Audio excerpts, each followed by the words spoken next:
দেশের ঈদ মানেই পরিবার, ভালোবাসা আর উৎসবের এক অনন্য আবহ। এই আনন্দ ভাগাভাগি করতেই মালদ্বীপ থেকে দেশে ফেরার হিড়িক পড়েছে প্রবাসীদের মধ্যে।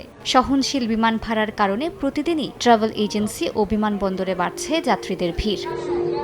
মালদ্বীপে বসবাস করেন প্রায় 1 লাখ বাংলাদেশি প্রবাসী, যারা রেমিটেন্স পাঠিয়ে দেশের অর্থনীতিতে বড় ভূমিকা রাখছেন। ঈদের সময়টায় দেশের মানুষের মতো তারাও পরিবার পরিজনের সঙ্গে সময় কাটাতে ছুটে আসেন। এই মিলনই তাদের কাছে সবচেয়ে বড় আনন্দ। অনেক কষ্ট পরিশ্রম করার পর যখন আমরা বাড়িতে যাই, এটা আমাদের অনেক আনন্দ লাগে। পরিবারের সবাই আছে, তাদের সাথে আমরা ঈদ করি। যখন আবার ভাবি যে আমার পরিবার, আমার দেশের লোক, আমার আত্মীয় স্বজনদের সাথে নিয়ে ঈদ করব, তখন ওই আনন্দে মনটা ভরে যায়। বৈশ্বিক পরিস্থিতি ও জেট ফুয়েলের দাম বাড়লেও যাত্রীদের কথা বিবেচনায় ভাড়া সহনশীল রাখা হয়েছে বলে জানিয়েছে ইউএস বাংলা এয়ারলাইন্স কর্তৃপক্ষ।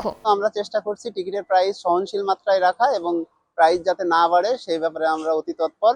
সো আমরা চাচ্ছি যাতে প্রবাসীরা আনন্দের সাথে ইউএস বাংলা এয়ারলাইন্সে দেশের মাটিতে যেয়ে পরিবারের সাথে ঈদ উপভোগ করুক।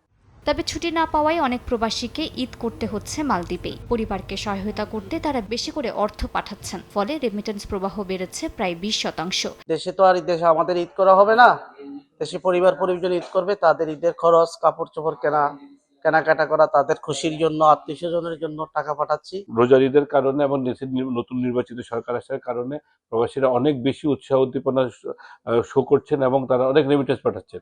আমি যদি কম্পেয়ার করি গত বছরের তুলনায় এবার ঈদে প্রায় 20% রেমিটেন্স বৃদ্ধি পেয়েছে।